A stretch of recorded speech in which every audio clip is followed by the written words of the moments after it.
Hello student, स्वागत है आप सभी को अपने परिवार यूडी रोजगार में। जीडी कांस्टेबल के जितने भी विद्यार्थी हो, यह क्लास आप सभी के लिए most important and most helpful साबित होने वाला है। यह क्लास प्रीवियस ईयर का सॉल्यूशन प्रश्न पत्र है 22 फरवरी 2024 का 5 PM से 6 PM यानी शाम का शिफ्ट, फोर्थ शिफ्ट है यानी चौथा शिफ्ट जीडी कांस्टेबल 2024 का प्रश्न पत्र। इस क्लास में मैथ का जितना 20 प्रश्न है सभी का सॉल्यूशन 5 to 7 सेकंड में दिया जाएगा आप लोग। तो हर विद्यार्थी हर प्रश्न को 100% यहाँ पे सीरियस में लेना, क्योंकि हर एक प्रश्न आप सभी को यहाँ पे फाइनल एग्जाम में नंबर इंक्रीज करने में बहुत ज़्यादा हेल्पफुल साबित करने वाला है, जो कि प्रीवियस ईयर है। ठीक है, तो चलो शुरू करते हैं। मैथ का पहला प्रश्न है। देखो मैथ का पहला प्रश्न क्या आप सभी से यहाँ से पूछा जा रहा है, समझना। मैथ का पहला प्रश्न पूछा जा रहा है कि किसी धनराशि पर 2 बरस के लिए चक्रवृद्धि ब्याज वार्षिक रूप से संयोजी होता है तो इतना रुपया है। यदि ब्याज की दर 15% है तो धनराशि क्या होगा। सिंपल तरीका से यहाँ पे हमारा एग्जामिनर क्या कर रहा है, तो प्रिंसिपल पता करने के लिए कर रहा है। अब देखो क्या क्या चीज दे रखा है, जो देखो कर रहा है 2 बरस के लिए, समय क्या दे रखा है भाई, तो टी बराबर 2 बरस है। करा वार्षिक रूप से, ठीक है। चक्रवृद्धि ब्याज कितना है, तो 9,967.5 रुपया, यानी सी आई कितना दे रखा है भाई, तो सी आई दे रखा है 967.5 रुपये। ठीक है, करा ब्याज की दर 15% है, आर बराबर कितना दे रखा है, 15%।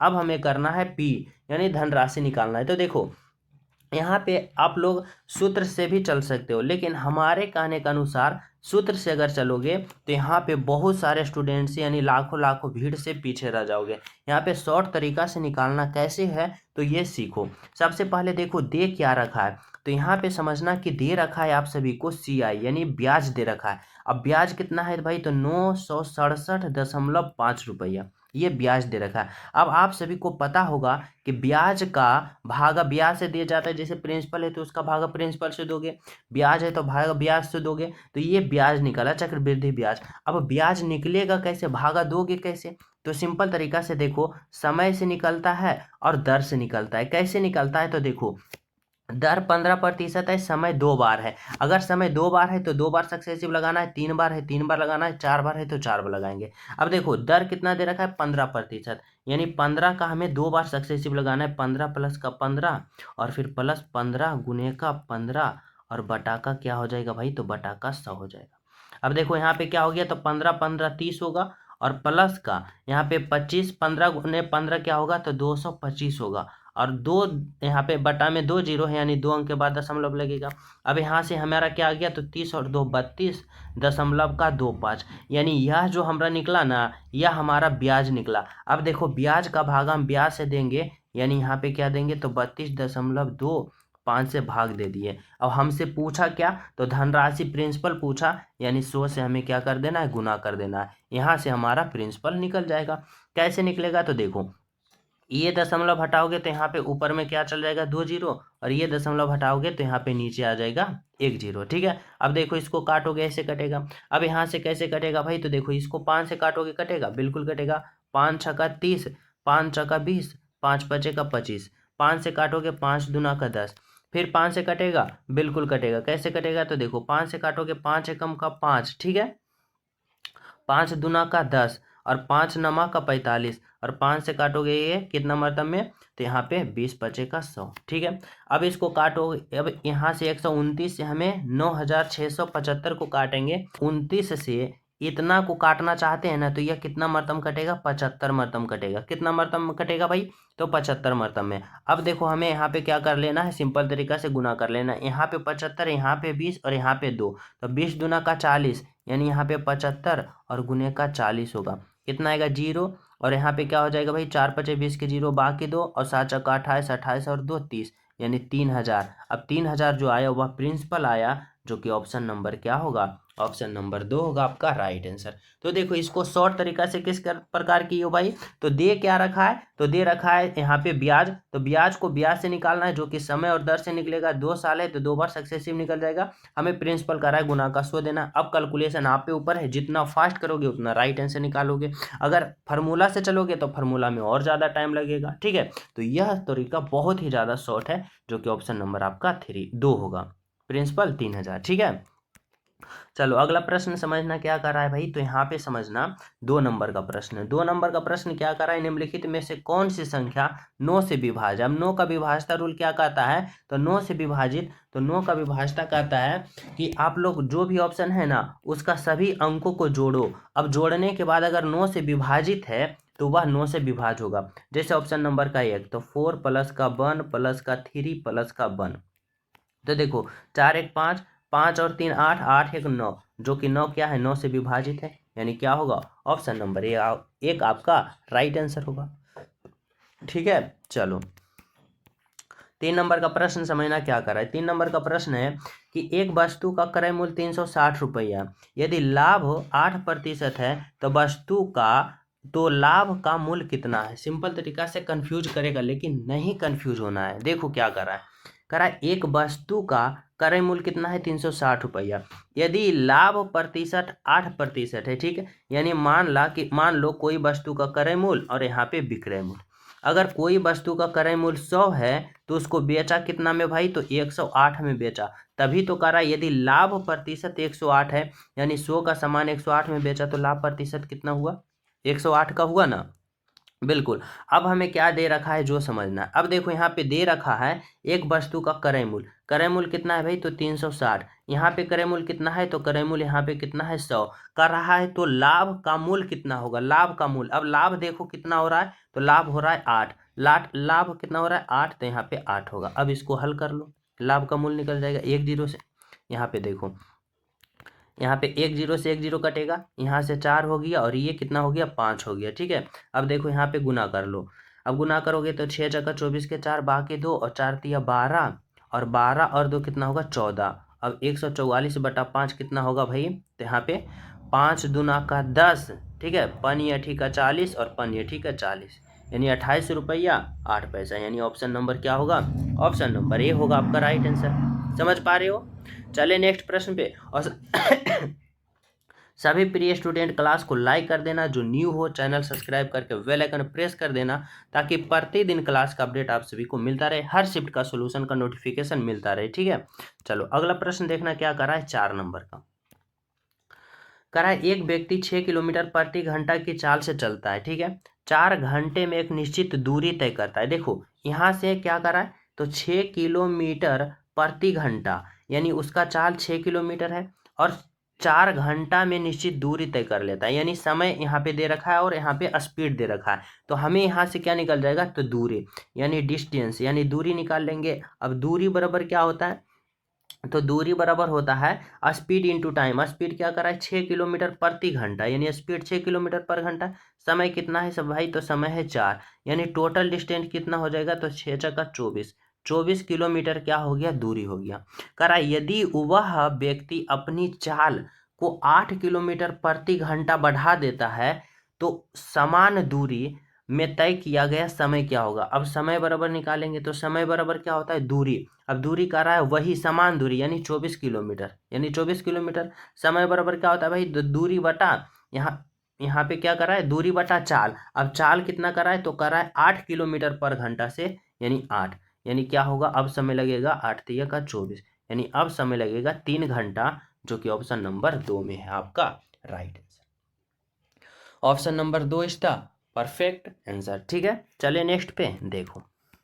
5 नंबर का प्रश्न समझना क्या कर रहा है, कर रहा है यहाँ पे कि 11 पुरुषों की एक समूह की औसत आयु 53 वर्ष है। ठीक है, 2 पुरुष समूह छोड़ देता है और समूह की औसत आयु 1 वर्ष की वृद्धि हो जाती है, तो समूह छोड़ने वाले 2 पुरुषों की औसत आयु कितना होगा। सिंपल तरीका से समझना क्या कर रहा है भाई, 11 पुरुषों का औसत आयु कितना है, 53 वर्ष है, यानी 11 पुरुषों का औसत आयु 53 वर्ष है, यानी टोटल आयु कितना है, तो 11 तिया का 33, बाकी 3, 11 पचे का 55 और 3 कितना होगा, 58, यानी टोटल बरस कितना है, यानी टोटल जो है 538 बरस है। ठीक है, कह रहा है कि 2 पुरुष समूह छोड़ देता है, 2 पुरुष जो है समूह छोड़ देता है और क्या कर रहा है, और समूह की औसत आयु 1 बरस की वृद्धि हो जाती है, यानी समझना टोटल आयु कितना है, तो 538 है। 538 है। अब कर रहा है इसमें दो व्यक्ति जो है या दो व्यक्ति जो है वह समूह छोड़ देता है, यानी पहले 11 व्यक्ति था, 11 व्यक्ति में दो छोड़ दिया यानी घट गया। अब 11 में दो छोड़ दिया तो कितना बचा, 9 बचा, 9 बचा ना, बिल्कुल 9 बचा। अब कह रहा है कि औसत आयु में 1 बरस की वृद्धि हो जाती है, यानी पहले औसत आयु कितना था, 53 था, अब 1 बरस का वृद्धि हो गया यानी प्लस का 1 हो गया। अब कह रहा है कि छोड़ने वाले दो व्यक्ति का औसत आयु यानी 2 से भाग दे देना है, यह हमारा राइट आंसर आ जाएगा। ठीक है, यहाँ पे देखो कितना है, 583 है। अब माइनस का यहाँ पे 9 होगा और गुने का 53 और 1 54 हो जाएगा और बटा का 2 हो जाएगा। ठीक है, अब यहाँ पे क्या होगा, 583 होगा और फिर माइनस का 9 चौका 36 के 6 बाकी 3 और 9 पचे का 45 और 45 और 3 कितना होगा भाई, 48 और बटा के यहाँ पे 2 होगा। अब इसको हल कर लो तो देखो यहाँ पे क्या आएगा, तो यहाँ पे हो जाएगा 7 और ये हो गया 7 में से 8 है, एक दाएं पे चलेगा 17, 17 में से 8 जाएगा 9 और ये हो गया यानी 97 बटा का 2। अब 97 बटा का 2, 97 में 2 से भाग दोगे यानी 48.5 बरस, यानी राइट आंसर आपका क्या होगा, 48.5 बरस आपका बिल्कुल करेक्ट आंसर। ठीक है, समझ रहे हो। चले नेक्स्ट पे देखो, 6 नंबर का प्रश्न समझना क्या करा है। 6 नंबर का प्रश्न करा है, ए एक काम को 28 दिन में पूरा करता है, बी ए से 68% अधिक कुशल है, तो उसी काम को पूरा करने में बी द्वारा दिए गए दिनों की संख्या कितना होगा। सिंपल तरीका से समझना है, यहाँ पे कर रहा है कि बी जो है ए से 68% अधिक कुशल है, यानी ए और बी की अगर हम कुशलता की बात करें ना, कुशलता की बात करें यानी कार्य क्षमता की बात करें, तो क्या कर रहा है, बी जो है ए से 68% अधिक है, यानी ए अगर 100 काम करता है तो क्या करता है, बी 168 काम करता है, यानी बी जो है ए से 68% अधिक कुशल है। अब इसको क्या कर सकते हैं, कहाँ काट सकते हैं, तो काट सकते हैं। देखो 4 से काटेंगे कितना मतलब, तो यहाँ पे क्या होगा, तो 4 दूना 8 यानी 25 चौका 100 और 4 से काटेंगे 4 चौका 16, 4 दूना का 8, यानी इसका कुशलता कितना है यानी कार्य क्षमता कितना है, तो ए का 25 है और बी का 42 है। अब आप सभी को पता होगा कि समय जो होता है कार्य क्षमता का विपरीत होता है, यानी 42 हो जाएगा और इसका 25 हो जाएगा। ठीक है, अब यहाँ पे समझना हमारा, यहाँ पे एग्जामिनर क्या पूछना चाहता है, कह रहा है कि ए जो है एक काम को 28 दिन में पूरा करता है, ए जो है एक काम को 28 दिन में पूरा करता है और ए जो है देखो कितना दिन में कर रहा है, 42 दिन में कर रहा है, और पूछना क्या चाहता है, तो उसी काम को बी देखो कितना दिन में कर रहा है, 25 दिन में। अब इसको हल कर लो, कैसे करोगे, तो देखो यहाँ से काट सकते हो, यहाँ से काटो, यहाँ से 7 चौका 28 और 7 पचे 35, 7 छक्का 42, ठीक है, और यहाँ पे 25 चौका 100 और बटा का 6, यहाँ से होगा 50 और बटा का 3, ये आपका राइट आंसर जो कि ऑप्शन नंबर 3 में दिया गया है, जो कि क्या है, तो बिल्कुल बिल्कुल सही है। समझ पा रहे हो यहाँ तक सभी विद्यार्थी। तो चलिए नेक्स्ट प्रश्न पे, और सभी विद्यार्थी क्लास को लाइक शेयर जरूर कर देना, जो न्यू हो चैनल सब्सक्राइब करके बेल आइकन प्रेस कर देना, क्योंकि अभी भी जितना समय बच रहा है इतना दिन में आप लोग सारे प्रीवियस ईयर प्रैक्टिस कर लेना, तभी जाके आपका एग्जाम में फाइनल नंबर इंक्रीज होगा ज़्यादा ज़्यादा। ठीक है, 7 नंबर का प्रश्न समझना क्या कर रहा है, कर रहा है इतना का मान कितना होगा। देखो जब भी ऐसा प्रश्न आएगा तो सिंपल तरीका से, शॉर्ट तरीका से कैसे करना होता है, देखो यहाँ पे जब भी इस तरह से दिया जाए, जैसे कि 1 और 3 का अंतर, 3 और 5 का अंतर, 5 और 7 का अंतर, इसका अंतर, सभी का अंतर सेम हो और जो अंतर हो ऊपर में हो, तो हमें क्या करना होता है, तो पहले वाले को और अंतिम वाले को क्या करना, आपस में घटा देना है। देखो पहले वाले क्या है, 1/1 है और माइनस 1 बटा का 101 है, एलसीएम लेंगे तो 101 होगा, यहाँ पे 101 होगा और माइनस का क्या होगा भाई, तो यहाँ पे 1 होगा। अब यहाँ पे 101 में 1 घटा देंगे तो 100 होगा और बटा में 101 होगा, यानी हमारा राइट आंसर कौन सा आया, तो ऑप्शन नंबर यहाँ पे देखो 4 आया, जो कि क्या है, तो आपका बिल्कुल सही है, करेक्ट है, आपका राइट आंसर ऑप्शन नंबर 4। समझ रहे हैं यहाँ तक सभी विद्यार्थी। तो चले हम सब नेक्स्ट प्रश्नों पे, तो देखो अगला प्रश्न आप लोग समझना, 8 नंबर का प्रश्न देखो क्या कह रहा है, आप लोग यहाँ पे समझना। 8 नंबर का प्रश्न यहाँ से आप सभी से पूछा जा रहा है कि अनिल एक काम को 80 दिन में पूरा कर सकता है। ठीक है, अनिल 30 दिन में कुल काम का कितना प्रतिशत कर सकता है। देखो यहाँ पे सिंपल तरीका से समझने वाली बात है, कह रहा है अनिल जो है एक काम को 80 दिन में पूरा करता है, लेकिन 30 दिन में कुल काम का, यानी 30 दिन में कुल काम का, कुल काम बोले तो 80 का, कितना प्रतिशत, तो 100%। अब इसको हल कर दो सिंपल तरीका से, देखो 1 0 से 1 0 होगा, यहाँ पे क्या होगा 300 और बटा का 8। अब इसको भाग दोगे तो कितना आएगा, तो 8 तिया का 24 होगा और 8 सत्ते 56 होगा और 0.8 बचे का 40। ठीक है, यानी कौन सा ऑप्शन आया, तो ऑप्शन नंबर 3 आया आपका राइट आंसर, 37.5%, जो कि आपका क्या होगा, बिल्कुल सही होगा, आपका राइट आंसर होगा। ठीक है, चलिए अगला प्रश्न पे देखो।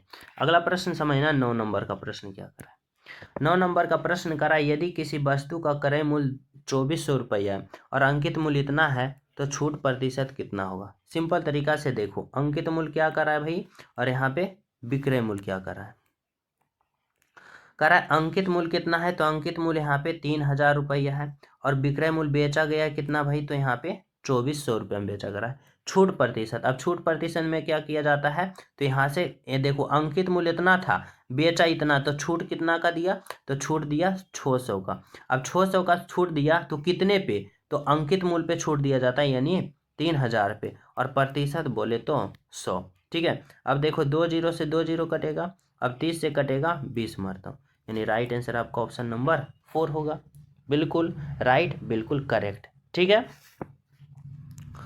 अगला प्रश्न समझना, 11 नंबर का प्रश्न क्या करा है। 11 नंबर का प्रश्न करा है, एक वृत्त की परिधि और व्यास के बीच का अंतर 12 सेंटीमीटर है, तो वृत्त का क्षेत्रफल क्या होगा। वृत्त का क्षेत्रफल क्या होता है भाई, तो पाई आर स्क्वायर। अब यहाँ पे करा है वृत्त का परिधि 2 पाई आर, ठीक है, और क्या कर रहा है, तो व्यास के बीच का अंतर 12 है, व्यास कैसे निकलता है, तो 2r, और अंतर कितना है, तो 12 सेंटीमीटर। वही कह रहा है वृत्त का परिधि 2 पाई आर और व्यास यानी 2r के बीच का अंतर कितना है, 12 है। अब यहाँ से हमें क्या निकाल लेंगे, तो यहाँ से r का मान निकाल लेंगे। देखो अगर हम दोनों से r कॉमन लेते हैं तो यहाँ से क्या बचता है, तो यहाँ से 2 पाई बचता है और यहाँ से 2 बचता है, और बराबर क्या हो जाएगा, 12 हो जाएगा। ठीक है, अब r देखो, r हो गया यहाँ पे 2 होगा, गुने का पाई का मान 22/7 होगा और माइनस का 2 होगा, और बराबर क्या हो जाएगा, तो 12 हो जाएगा। ठीक है, अब इसको हल करो, देखो r बराबर क्या होगा, तो यहाँ पे क्या होगा 22, यहाँ पे 22 दूना का 44 और बटा का 7 और माइनस का 2 होगा, और बराबर का 12 होगा।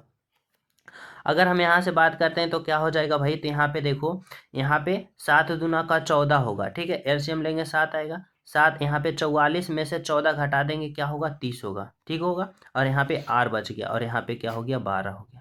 ठीक है, अब इसको काट सकते हैं, तो देखो 6 5 का 30 और 6 दूना का 12। ठीक है, अब r बराबर अगर हम बात करें तो r बराबर क्या हो जाएगा, तो 7 दूना का 14 और बटा का 5, क्या हो जाएगा 14 बटा का 5, r बराबर क्या आ गया 14 बटा का 5। अब हमारा क्या कर रहा है एग्जामिनर, करा वृत्त का क्षेत्रफल पाई आर स्क्वायर, यानी पाई का मान 22 बटा का 7 और गुने का आर कितना होगा 14 बटा का 5 और गुने का 14 बटा का 5। अब इसको काट दे सकते हो, देखो इस तरह से काटोगे तो 7 दूना का 14, यानी ऊपर में क्या हो गया, तो 22 चौका 88 और यहाँ पे क्या हो गया 88 और गुने का 14 और बटा का क्या हो गया 5 5 का 25। अब जब इसको हल करोगे सिंपल तरीका से 24.64 सेंटीमीटर स्क्वायर आपका राइट आंसर आएगा, जो कि क्या है, तो बिल्कुल सही है। ठीक है, समझ रहे हो। चले नेक्स्ट पे देखो, 11 नंबर का प्रश्न समझना क्या कर रहा है। यहाँ पे आप सभी से पूछा जा रहा है, एक वस्तु पर लगाए गए कर में 17% की कमी की जाती है और उसकी खपत में 17% की वृद्धि की जाती है, तो राजस्व प्राप्ति में परिवर्तन ज्ञात करें। सिंपल तरीका से यहाँ पे क्या करना है, तो यहाँ पे सक्सेसिव हमें लगा देना है। क्या कर रहा है, 17% की कमी और 17% की वृद्धि। 17% की कमी कर रहा है यानी माइनस का 17, और प्लस का 17% की वृद्धि यानी प्लस का 17, और प्लस माइनस का माइनस होता है, और 17 गुने का 17 करना है और बटा का 100 करना है।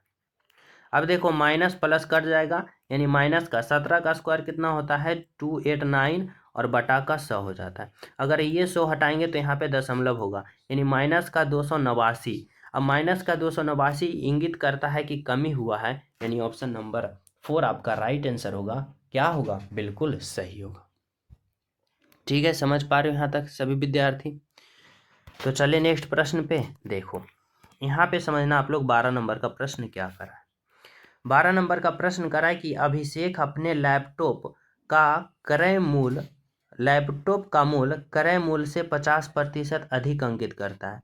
वह अपने ग्राहक को अंकित मूल्य पर 30% का छूट देता है, तो लाभ प्रतिशत कितना होगा। सिंपल तरीका से समझना, यहाँ पे क्या करा है भाई, क्रय मूल्य से 50% अधिक अंकित करता है, यानी यहाँ पे क्रय मूल्य हो गया और यहाँ पे अंकित मूल्य हो गया। अब करा है ना, क्रय मूल्य से 50% अधिक अंकित करता है, यानी 100 उसका क्रय मूल्य है, लेकिन अंकित मूल्य 50% अधिक करता है, यानी 150 करता है। ठीक है, कह रहा है वह अपने ग्राहक को अंकित मूल्य पर 30% का छूट देता है। अंकित मूल्य कितना है, 150। 150 पे क्या कर रहा है भाई, 30% का छूट दे रहा है, यानी 70/100 30% का छूट दे रहा है। अब कह रहा है कि लाभ प्रतिशत क्या होगा, तो यहाँ से निकल जाएगा कौन, तो यहाँ से निकल जाएगा विक्रय मूल्य। यहाँ से क्या निकल जाता है, विक्रय मूल्य। अब देखो इसको काटोगे तो क्या होगा, 1 0 से 1 0, 1 0 से 1 0, 15 का 175 यानी 105, ये क्या निकल गया, तो ये निकल गया विक्रय मूल्य। अब कह रहा है ना कि लाभ प्रतिशत क्या होगा। लाभ प्रतिशत कैसे निकालोगे, तो देखो यहाँ पे क्रय मूल्य खरीदा था 100 रुपया में, बेच रहा है 105 रुपया में, लाभ कितना का हुआ भाई, तो लाभ हुआ 5 का। अब 5 का लाभ हुआ कितने पे, तो 5 का लाभ हुआ क्रय मूल्य पे, यानी 100 पे, तो यहाँ पे 100 होगा। और प्रतिशत निकालना है तो गुने का 100, 100 से 100 कट जाएगा, यानी 5%। आपका राइट आंसर होगा ऑप्शन नंबर 2 होगा। ठीक है, तो चले नेक्स्ट प्रश्न पे। तो देखो यहाँ पे समझना 13 नंबर का प्रश्न क्या कर रहा है। 13 नंबर का प्रश्न कर रहा है कि पी क्यू और आर का रेशियो इतना है, उसका योग इतना है, तो पी और आर के बीच का अंतर क्या होगा। सिंपल तरीका से समझना, यहाँ पे क्या कर रहा है, सभी का योग 400 है, और यहाँ पे सभी का योग कितना है, तो 915 और 5 20 है। कर रहा है कि पी और आर के बीच, क्या कर रहा है, पी और आर 6 और 9 के बीच का अंतर क्या होगा, 3 होगा।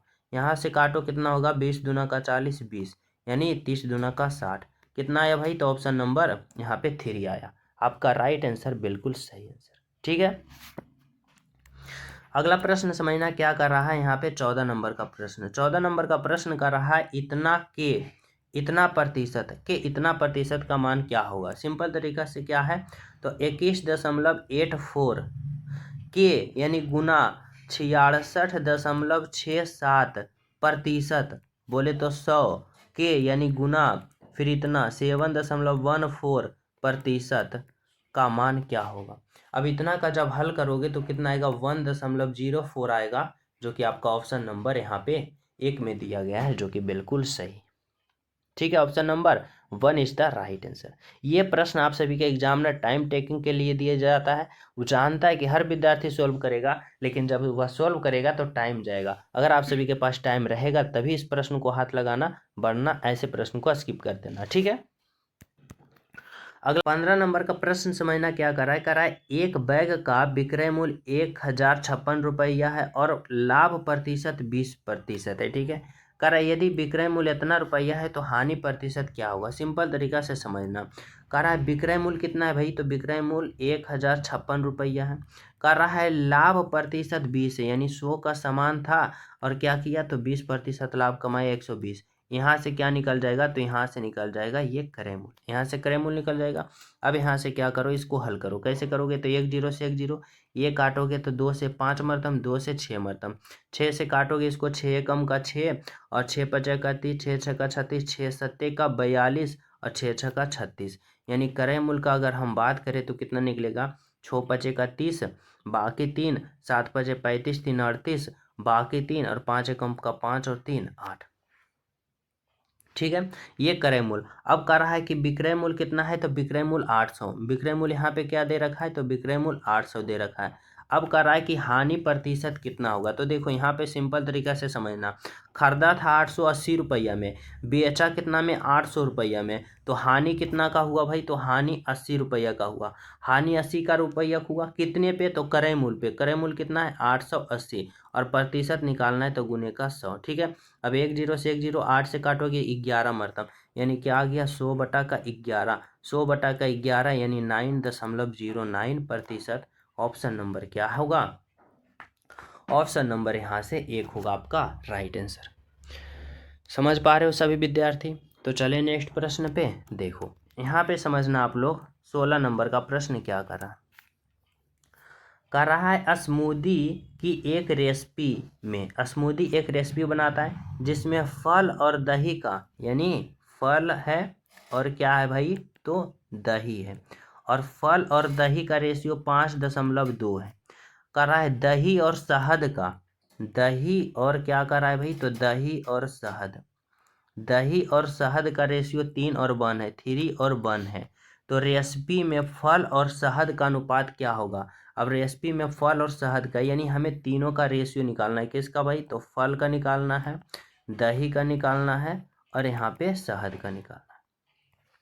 कैसे निकालोगे, तो सिंपल तरीका से, यहाँ पे देखो इन दोनों में सेम कौन कौन दिख रहा है, तो सेम देखो, इसमें दही इसमें दही, यानी दही का रेशियो 2 है और दही का रेशियो 3 है। दोनों का रेशियो अलग अलग कैसे है भाई, सेम होना चाहिए। तो इसके लिए इसमें 3 गुना करो और इसमें 2 गुना करो। अगर इसमें 3 गुना करते हो तो इसमें भी 3 गुना करो और इसमें भी 2 गुना करो। अब देखो यहाँ पे फल कितना आ रहा है, तो 5 तिया का 15, दही कितना आ रहा है, 3 दूना का 6, और शहद आ रहा है 2।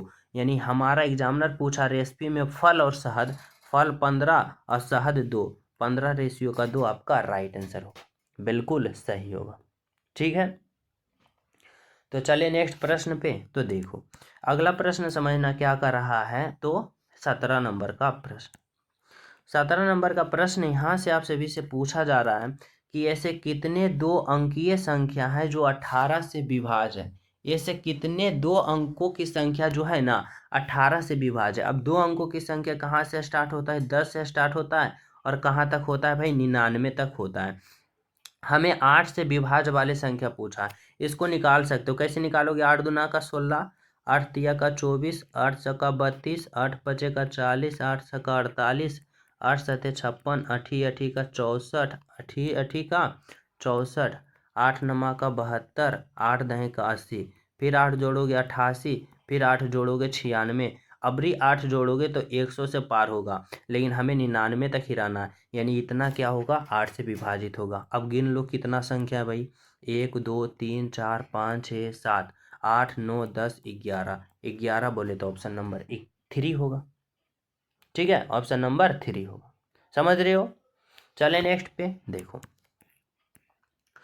यहाँ पे समझना आप लोग 18 नंबर का प्रश्न क्या पूछा जा रहा है आप सभी से। यहाँ पे पूछा जा रहा है एक व्यक्ति 24% की वार्षिक दर पर साधारण ब्याज पर कुछ धनराशि ऋण दी। यदि 5 वर्ष में प्राप्त ब्याज ऋण पर दी गई धनराशि इतना रुपया अधिक हो जाता है तो ऋण पर दी गई धनराशि कितना होगा। सिंपल तरीका से ऐसे प्रश्नों को हल करेंगे, समझना। यहाँ पे कह रहा है ना कि एक व्यक्ति जो है कुछ रुपया ऋण दिया, अगर ऋण दिया, जो ऋण दिया ना वह ऋण मान लिया कि x रुपया दिया है। अब x रुपया जो ऋण दिया है यही ऋण प्रिंसिपल भी हो सकता है। अच्छा, तुम जितना रुपया ऋण देते हो यानी ब्याज पे लगाते तो वह आपका प्रिंसिपल होता है, यानी प्रिंसिपल क्या निकल गया, x। ठीक है, अब यहाँ पे क्या आप सभी से बोला जाता है, कह रहा है 25% की वार्षिक दर, यानी 24% का, यानी आर कितना है भाई, तो 24% है। ठीक है, कह रहा है समय 5 बरस, टी बराबर कितना है भाई, तो 5 बरस। ठीक है, कह रहा है ऋण 5 बरस में प्राप्त ब्याज, प्राप्त ब्याज, ब्याज बोले तो SI, साधारण ब्याज करा है तो प्राप्त ब्याज ऋण पर दी गई धनराशि से, ऋण पर दी गई धनराशि क्या है, तो x, धनराशि से 1200 रुपया अधिक है, यानी x से 1200 रुपये अधिक है, यानी x प्लस का 1200। अब कह रहा है ऋण पर दी गई धनराशि क्या करें, यानी x का मान यानी प्रिंसिपल पता करना है। अब प्रिंसिपल कैसे निकालते हो भाई, तो SI यहाँ पे क्या होता है, तो यहाँ पे देखो, यहाँ पे समझना क्या होता है, SI बराबर क्या होता है, P गुने R गुने का T और बटा का क्या होता है, तो 100। अब देखो यहाँ पे क्या क्या दे रखा है, तो SI कितना दे रखा है, तो x प्लस का 1200 और बराबर का P यानी प्रिंसिपल कितना है, तो प्रिंसिपल यहाँ पे x माने थे x, और गुने का R कितना है 24 है, और गुने का समय 5 है, और बटा का 100। ठीक है, अब यहाँ से क्या करो, तो हल कर लो। कैसे करोगे, तो यहाँ से काटो, यहाँ से 20 बचे का 100, फिर इसको काटोगे 6 से 5 से, इसको यहाँ से 4 से काटोगे तो 4 छक्का 24, और 4 से काटोगे 4 पचे का 20। ठीक है, अब यहाँ पे देखो इधर गुना में चला जाएगा तो यहाँ पे क्या होगा भाई, तो यहाँ पे देखो ये 5 इधर चला जाएगा तो 5x हो जाएगा, प्लस का 12 पचे का 60 हो जाएगा, और डबल जीरो हो जाएगा, और इधर 6x हो जाएगा। ठीक है। अब देखो इस 6x को इधर, सॉरी, ये 5x को इधर लाओगे तो माइनस में हो जाएगा, यानी यहाँ पे क्या बचेगा, यहाँ पे 6000 और यहाँ पे 6x में 5x को घटा दोगे कितना बचेगा, तो x, यानी x यानी प्रिंसिपल का मान कितना आ गया, तो 6000 आ गया। यानी यहाँ पे आपका राइट आंसर क्या हुआ, तो ऑप्शन नंबर 4 हुआ, बिल्कुल बिल्कुल सही हुआ। ठीक है। अगला प्रश्न समझना क्या कर रहा है भाई, यहाँ पे 19 नंबर का प्रश्न, 19 नंबर का प्रश्न कर रहा है कि दो अभाज्य संख्या x और y है। क्या कर रहा है भाई, तो यहाँ पे कर रहा है दो अभाज्य संख्या है, कितना कितना है, x और y है।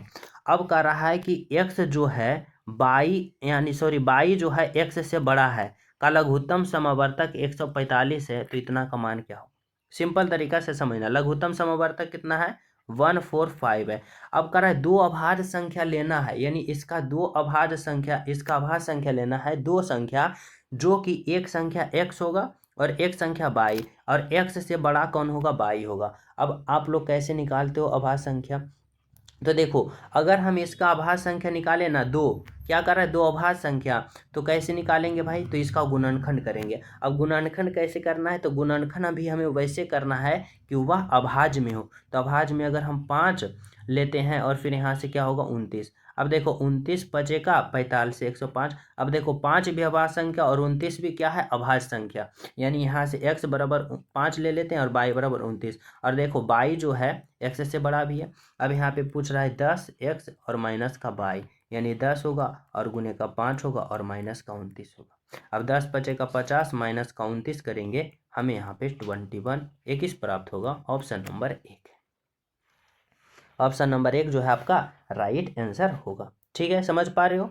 चले नेक्स्ट पे देखो, 20 नंबर का प्रश्न समझना। 20 नंबर का प्रश्न कर रहा है कि प्रथम 11 प्राकृतिक संख्या के वर्गों का औसत क्या होगा। देखो यह प्रश्न क्या कर रहा है, प्रथम 11 प्राकृतिक संख्याओं का औसत क्या होगा। तो इसका फार्मूला क्या होता है, n इंटू एन प्लस का 1 इंटू 2n प्लस का 1 और बटा क्या होता है, तो 6 होता है, इसका फार्मूला होता है। ठीक है, और यह प्रश्न 20 नंबर का मैं होमवर्क के रूप में दे रहा हूँ, आप लोग यहाँ पे सोल्व कर लेना, इसका राइट आंसर इतना आएगा, ये फार्मूला बेस है। ठीक है, तो ये रहा टॉप 20 प्रश्न जो कि आप सभी के लिए यहाँ पे प्रीवियस ईयर प्रश्न था। ठीक है, तो प्यारा सा कमेंट जरूर करना क्लास के बारे में, और आप लोग क्लास को लाइक शेयर जरूर करना, जो न्यू हो चैनल सब्सक्राइब करके बेल आइकन प्रेस जरूर करना। ठीक है, तो मिलते हैं आप सभी को अगले क्लास में, जब तक सभी प्रिय स्टूडेंट को हमारे तरफ से जय हिंद।